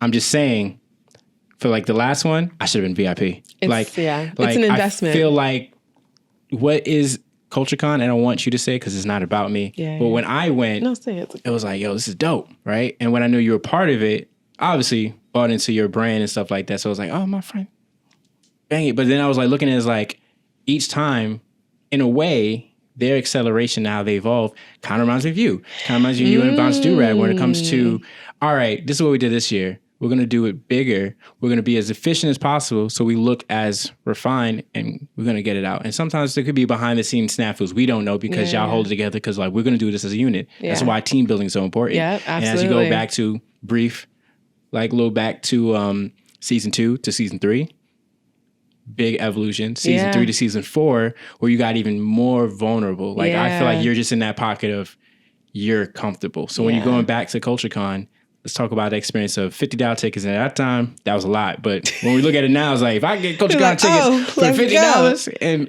it's like, I'm buying 4 of them things, you know? So I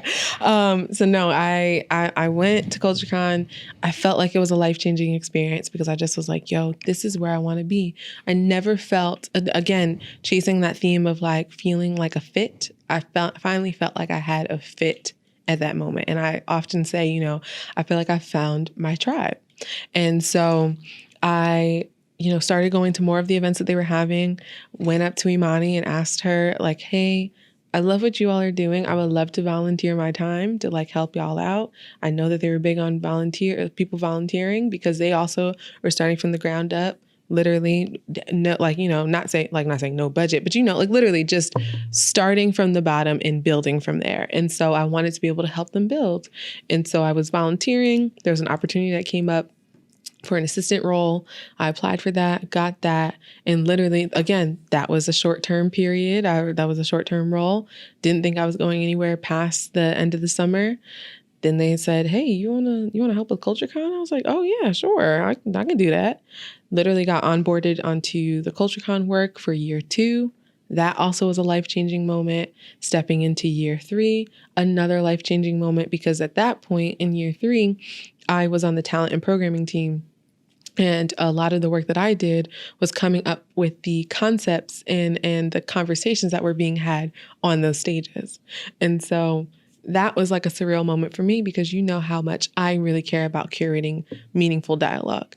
And so you actually got to be on one of those stages, actually. I did. I did. You got to talk about that. I did. I was actually there on the side, like, oh. Yeah. She's doing this right now. It's in the funny story about that. Obviously, that wasn't supposed to happen because you saw whose name. Somebody was supposed to be there. Yeah, somebody was supposed to be there. And you didn't show up, sir. Very on brand, but whatever. It's okay. No shots at you, but shots. We got to talk about that. Come on, man. Right. And so Jessie Wu introduces me, but it's not me, obviously. And so I step up on stage. And it's because the night before, I remember at 10 o'clock, we had finally just left the venue. Everything was set. I was like, yep, we're going to have an early day the next day.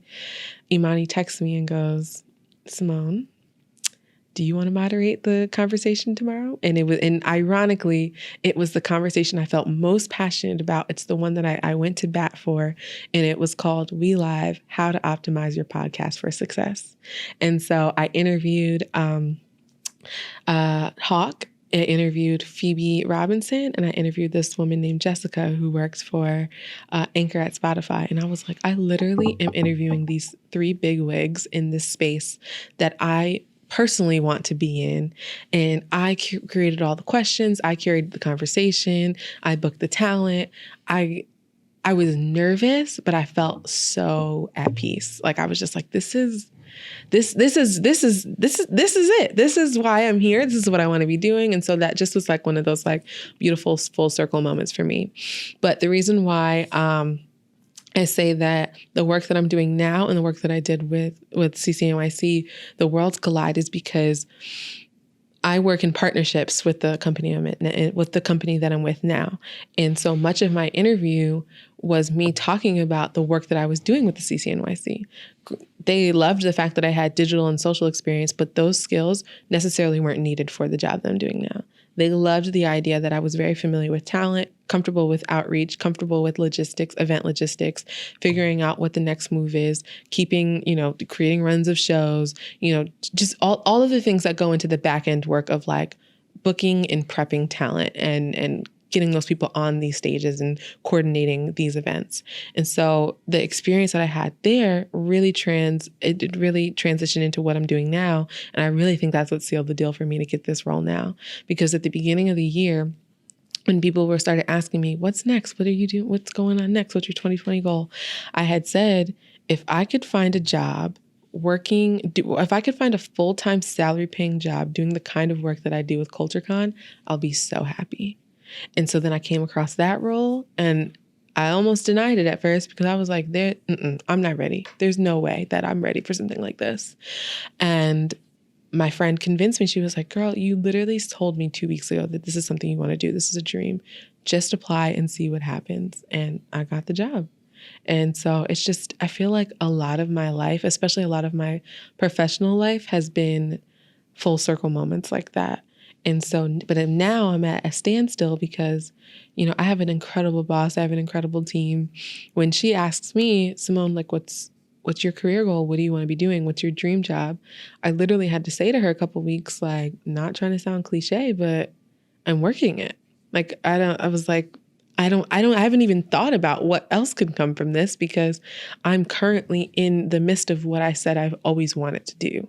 So I have to go back to the drawing board and get back to you and let you know what I really think the next step is. But I'm loving this. And she was like, okay, no, that's okay. But I just want to make sure that like all of the work that you're doing here is exactly what you want to be doing and what you want to be involved in so I can help you get to the next level because I'm grooming you to take over my role when I'm getting ready to leave.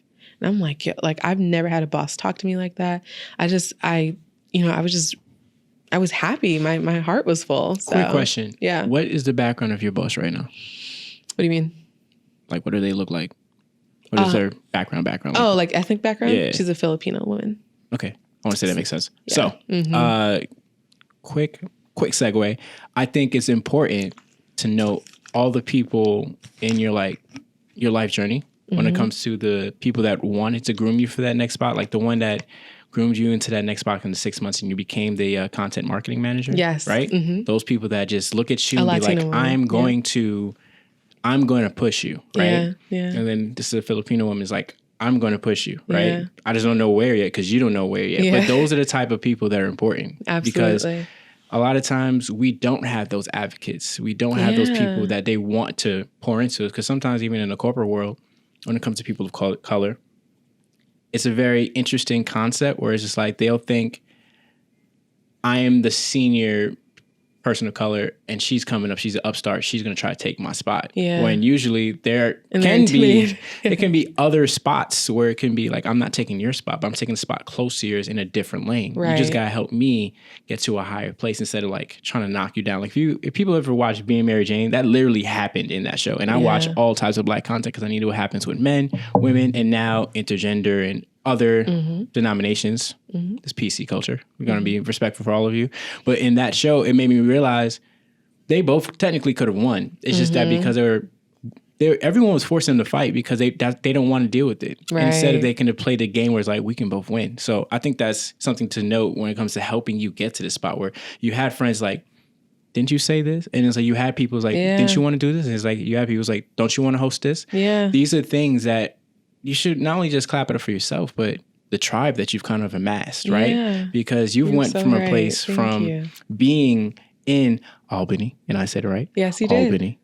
So now I'm not even pausing them, but now I'm getting it. It's like, look at this educational process. So when you're a kid and you're like the typical Black specialist. It's like, dude, I've never been in the hood, going through these schools, getting in touch with your relationship with your hair, relationship with yourself, relationship with what you want to do, and realizing there's more, right? And now, as you shine brighter, there are other people that are looking at you as like, all right, let me help you. I don't even know how to help you, but let me help you. Yeah. That's amazing. That's a blessing. Can you imagine like now That's you such a looking good back, way to put it. I never look looked at at it that, like that. Thank you. That's why I'm here. This is what this platform is here for. I want people to understand there's so much you can learn from like listening to your life experiences, where it's like there's a lot of things that were like key, where it's like every time that you didn't do something that was part of you to fit in, it didn't really work out. Yeah. Like the tennis thing or other things where it's like, I'm giving this vulnerability, but y'all, this is not the safe space. I didn't make this right. Yeah. And now with Bonnets and Durags, it really is sky's the limit. And we're just all here seeing you. But it's like, these are the things where we're just seeing all this. It's like, yo, this is amazing. You're so right. Thank you. Yeah, no, season 4's vulnerability is something that terrified me before I started, especially with the first episode I put out, because that was the first time I had ever done a solo episode. I was like, nobody want to hear me. Those are my favorite episodes. I'm going to let you continue talking. But like when you get in your vulnerability bag where you like, I don't know if you want to say like I don't want to say like Mary J. Blige, but like when she gets in that bag, when she's like showcasing her emotions and it's like, this is it. This is raw how I feel. Yeah. I was like, go off. I appreciate that. Thank you. I appreciate that push because I'll be honest here. There are times where I'm hesitant to do that anymore because I've had comments be made about the subject matter I was talking about and how I probably shouldn't talk about that anymore. And it was just a little uncomfortable because I just think back to why I shared the content and how many people came to me and said, you have no idea how much I needed to listen to this right now. I also am experiencing this. This happened to me. This happened to my friend. I just shared this with my friend. We're all listening to this right now. And we're just like, yes, Simone, we're so proud of you. Like those are the moments that like are fulfilling to me. So to kind of feel like, damn, am I saying too much? Am I being too vulnerable? You actually were very... is kind of you were on point, on brand. Like, you know what I'm saying? Yeah. Like, I feel like even with you and you understand, like, again, like the last time I was on your podcast, like as water signs, we are very self-aware where we're saying something and I can think of someone else's thoughts where it's like for the people that helped me, like you even had to stop me for a second. Like, I just want to make sure, you know, I value, I appreciate you. Yeah. Like only we're thinking about this, like how do we affect other people? And I think that's the most important thing where we also have to think about ourselves. Like this is your story. Yeah. And I feel like how you told that story was magnificent. It was beautiful. And I think it does help other people. You showing up as your authentic self grants other people the right to feel like they can be their authentic self. Because a lot of times people don't feel comfortable having those conversations. Right. And your person is very private. Yeah, so if you're having that conversation, that means it's like, because Simone don't really talk about stuff. Like, I don't ask you about stuff. So I'm just your friend. Like, if you need to talk about it, I'm here. But I don't want to talk about it because I'm not trying to be in your business. So if you want to share it, so if you are getting in front of it and be like, this is what I feel comfortable sharing. This is how I'm going to tell this story. And this is it. I care about that person, or I care about these people, or I care about how these things have either increased in our relationship or decreased. But it's no knock to them, but it's just the experience that we went through in that time. Right. And this is where I'm going now. Right. And, you know, it's all love to everyone, but we all have to grow. Exactly. And just sometimes it's apart, and that's okay. Exactly. So you did it. You did it better than I would have done it. So it's okay. I appreciate that. Thank you. And I think there's a lot of value that I can bring to the community, to the world, to listeners, just by being honest and open and transparent. So that's why I'm like, no, I need to keep going with this vulnerability. And I even did an episode last night, and while again, I mean, it was an episode with a whole bunch of A mics. It was one of those things where I was like, I'm gonna be the B mic. And I had to kind of challenge myself to be like, all right, no, Simone, interject, take the conversation back, reclaim your time. Like, I know that you never want to make people feel like they're being judged. You never want to silence them. You never want to make them feel uncomfortable. But it is also important for your voice to be heard too. So that's always been my internal battle. And so as I wrap up season 4, I'm like, okay, how can I continue to elevate? What does season 5 look like? Is season 5 only solo episodes? Like what does that really mean? So that's where my mind is right now. I think that's okay. I feel like when it comes to your platform and how it's grown, because I was trying to say, I don't know which season this individual was on, because I still have to read his book that I won, by the way. Season 3. It was season 3. So like even when it comes to like an individual of Devon Franklin, right? Reaching out to you and having like that very concise, I think it was like a 30 to 45 minute conversation, very concise because he probably had time constraints. But he's kind of big. Like if we're thinking about this, not even trying to just say his name, our names have power. Our names have legacy. So his people reached out to you. Yeah. And you got to say that again. I want you to, his people, reach out to you, right? Imagine that, right? Because you are a very person that's like, I'm going to do this. But that means people were listening is like, this young woman right here. Yeah. I like what she's doing with her brand. I like the space she's creating with this brand. And I'm going to have a great conversation. Yeah. That was a great conversation. And this is not to say that your other conversation went great. Yeah. But you were in a room with someone that was probably, I don't want to do levels, but he's at a point of his star shining is brighter right now because he's been in the game longer than you. But for that team to acknowledge you, that's a really good cosign because you killed it. You were prepared. Thank you. And you did. I could tell you were probably nervous, but you did the work, right? But I studied it for it. Yeah. I was like, I don't want him to trip up. I mean, I don't want to trip up. I don't want him to talk about something in the book that I hadn't known or read, So I made sure that he was comfortable. And he was, oh my gosh, that was probably the best interview I've ever done because he was so loving and so welcoming. And he was okay with the do-rag. He was like, yo, no, let me put it on. I'm going to put it on my story. And that moment was so heartwarming for me. We took pictures in our do-rags with the book. I really walked away from that conversation feeling like I just talked to an uncle that I haven't connected with in a really long time. He was just so thoughtful. He just was dropping so many gems. Like if you're listening to this right now and you haven't listened to it, please do yourself a favor and go back and listen to it. The episode's called Truth, Trust, and Transparency, featuring Devon Franklin. And he is just he's just an incredible individual. So yeah, that moment, oh my goodness, I can take you back to the moment of when I got that email because I thought it was spam.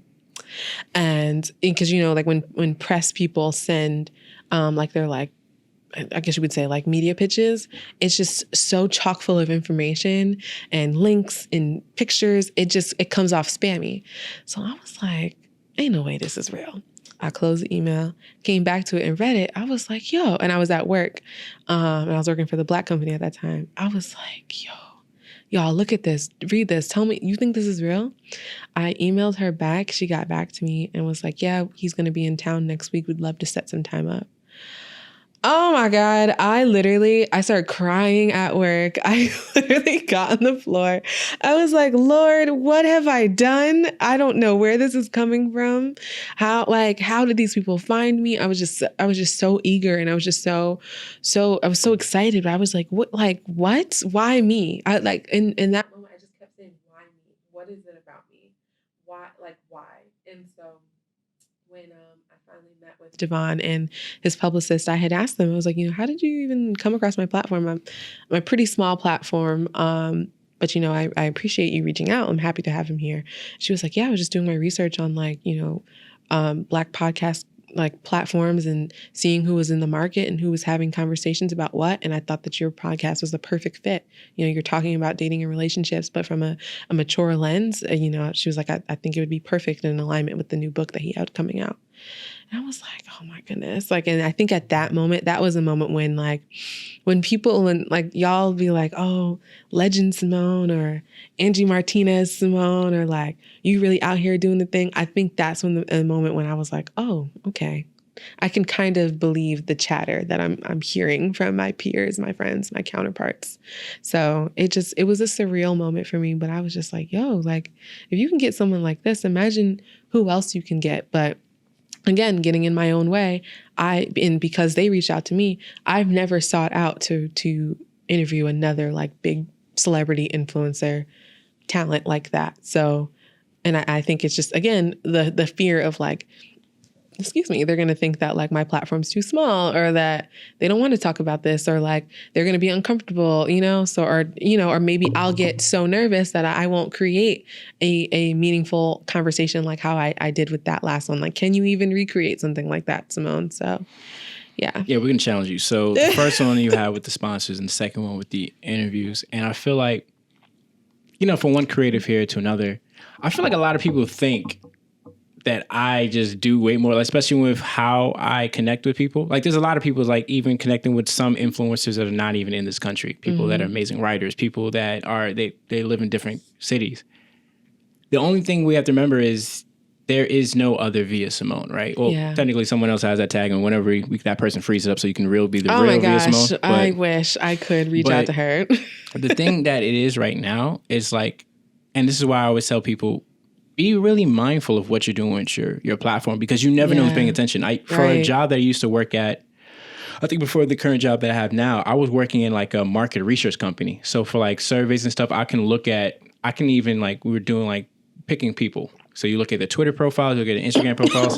Damn, that beverage is killing you. Oh, don't die. That last sip. Who don't die? I'm so sorry. That has all those electrolytes. Oh man. All the electrolytes are at the bottom. Hopefully she's... I'm good. I'm sorry. Okay? I'm sorry. Nervous. No, please. I know. Nervous. You cannot cough in this era without somebody being like, I'm not worried about that. I'm worried about you, like, do we have to stop and do some... No. All it was cool. the last pack of electrolytes in this juice. So okay, I'm sorry. Cool, 'cause I was about to get real nervous. It's like, I'm not trying to meet your dad and mom this way. I'm not trying to meet your family. No, you're good. You're good. I'm sorry about that. Whew. Focus. We bring it back. But just to get to the whole point of this conversation and get to the conclusion of everything, right? Mm-hmm. You've done so many things. Tennis. You've done surviving very interesting and sometimes borderline hostile academic areas where it's literally microaggression when they're doing this from teachers and from other students. Dealing with social aggression from people trying to tell you what content they want on your platform when it comes to YouTube, when it comes to trying to deal things with doing events and dealing with people that are very interesting, business people. And it's just like, this is how kind of like cut and dry the city is. And then you have gone back and kind of like, all right, cool. Don't want to do this. Don't want to do this. Done this professionally. You're getting to where you want to do. Same thing with Bonnets and Durags, right? Same thing with the events of Bonnets and Durags. Same time you go in the front and being like, yeah, I can host my party. This is you. Like nobody's really here because it's like, all right, because it's just only Carl, or it's not Carl, it's Craig. I don't know why I call it Craig. Sorry about that, Craig. Or like Skip is hosting. It's like, yo, this is because I made this platform. And when you're saying why me, it's like to sum it all up, you put the work in. Like you looked at it, like this is the space I want to create. This is a serious thing. It's not like this is like some tomfoolery. Not saying other podcasts are tomfoolery, but I'm just saying you take it seriously, so other people are going to take you serious. And that's what it's going to be. So I feel like be bold. I'm just going to say we're going to die. I'm going to go out shooting. I'm going to go out asking everybody. It's like, look, I want you to be a comedian. Like, I'm a comedian, so it's like, I want this person to be on my show. They can say no now, but guess what? That doesn't mean no forever. That just means no at this moment. Yeah. And if you just get a couple of no's, it's okay, because eventually those no's are going to be yeses, because they just want you to be ready for what that's going to be. So when you continue to get that type of stuff where life has been getting you to this point of like, all right, I get this. I don't really like it, but you're learning. Yeah. And when you're getting to the job that you really like, now you're here. Next step. Next step is to find that new challenge professionally. Next step is, what am I going to do for Bonnets and Durags to get better? Next step, when it comes to the parties, what am I going to do? Merchandise. What am I going to do with just my spirit and how I'm going to grow? So this is why we had this whole conversation with you, because you're amazing. You got to hear this. You know what I'm saying? Thanks, like, and of course she was taking shots at me because I call her Legend Simone. Like, that's me. Yeah. I was like one of the first people to say, like, yeah, Legend Simone. But I see it. It's just for you to not only see it, but embrace it so everyone can see what's already there. Like, you're just a legend that the world hasn't met yet. So just embrace it. Stop. You're going to make me cry. Ours, guys. So thank you. As we wind down, just share all your social media so they know where to get you, your brands, everything. This is your time. This is a credit scene. Yes. Well, first of all, thank you so much for having me here. I loved being on this side of the conversation. It was very therapeutic for me, so thank you. And I love the work that you're doing too, so keep this up. Also, on social media, you can find me on Instagram via.simone, via.simone. On Twitter, via Simone _. You can follow the podcast page on Facebook, Instagram, and Twitter. Bonnets, Durags, no and. So that's BONNETS, DURAGS. And you can also log on to our website, bonnetsanddurags.com. We're actually cooking up some merch behind the scenes. So I'm really excited to launch some new products for you all next month. Be sure to listen to Bonnets and Durags, a Pillow Talk when podcast. it's next month, because again, we're probably going to release. So it'll be coming. Well, when this releases, probably had already released. So we're just going to say this is like in the future, technically. So when you got it, I already knew it was coming. You didn't. So just know. And hopefully you're wearing it when you're listening to this. Hopefully. So yes, be sure to listen to Bonnets and Durags, a Pillow Talk podcast on all streaming platforms where you can listen to podcasts. That's Apple Podcasts, that's Spotify, that is Google Play, that's SoundCloud, Stitcher, all of that. Catch up on all 4 seasons if you can, if you're as ambitious as Skip. Start from episode 1 so you also can hear the progression that comes from that. But yeah, I am so happy to have been here. Thank you so much again, Skip, for having me. Yeah, of course. I do my research too, because I love this. But guys, you did a great job. As she has said, like her taglines is Via Simone and Bonnets Durag. No and. So you can type it, you're not going to see it. I'm your host for Dreams Money Can Buy. This is powered by my website, Cove Alpha. So it's COVEALPA. I am Skip from BK on all social media platforms. That is Twitter, Tumblr, Instagram, Carrie Pigeon, where else? It's pretty much Skip from BK. I have everything. I even have the hoodie on the side. Shout out to Marvin _H and Simply Dope on Twitter. He makes custom hoodies and all that type of stuff. So I came prepared. I wanted to, and also I wore the minding your business is is total equals $0. I try to have a hoodie that kind of connects with the guest I'm with. So just mind your business. Oh, I like that. With that being said, see you guys on the next episode. We're out. Peace. Bye. Oh man, we're getting close to the end. It is the end. Post-credit scene. We just had Via Simone. Shout out to her and her beautiful journey of just being from the capital of New York State. Yes, we have a capital. And just her amazing journey as a talented creative in this city. If you just want to keep in the know of what Simone's doing, it's Via Simone _ on Twitter and Via.Simone. So this is Via, you actually putting the dot, like Via.Simone on Instagram. Also, she does have her podcast, Bonnets and Durags. So it's literally just Bonnets, Durags on Twitter and Instagram. No spaces, no underscores, no nothing, just Bonnets, Durags together. And just while you're showing love to Simone, make sure you keep in touch with the boy, Skip from BK on Twitter, Instagram, Facebook, Tumblr, Air Flight, Carrier, whatever you are. Just, stay with what I'm doing. I got some things coming out. Stay tuned. I don't know the date, but they're coming. Shout out Slept On Creatives, amazing individuals, amazing group of just people that just get things done for creatives all over. You can keep in the know on Instagram, Slept On Creatives, and on Twitter, SO_Creatives. That is SO_Creatives on Twitter. And last but not least, it is Cove Alpha. That is right. Cove Alpha. This is a podcast powered by Cove Alpha. That's where all the articles, where the podcast and any events will be on that page. So just stay tuned, and we'll see you soon. Hopefully, maybe. Please. Later.